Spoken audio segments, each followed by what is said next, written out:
C'est qu'en France, effectivement, un producteur exécutif, si par exemple j'ai une prod à faire en France, j'appelle un producteur exécutif, c'est celui qui va garantir que le film se fait dans les temps et dans le budget que je lui ai donné. Tout Mmh. à fait.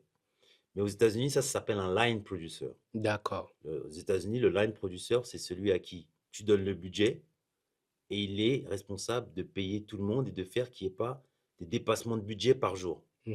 Mais ça, c'est un line producer.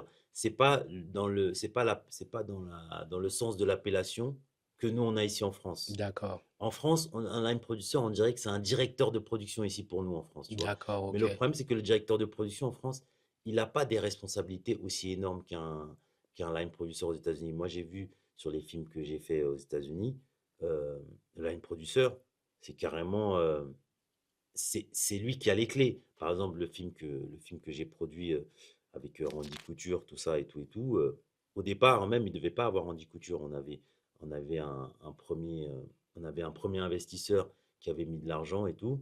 Et en fait, c'était pas moi qui avais géré l'équipe, c'était la coproductrice avec qui je travaille. Et ben, elle avait fait appel à Line Producer qui, en fait, avait fait des erreurs. Et en fait, on était en dépassement de budget.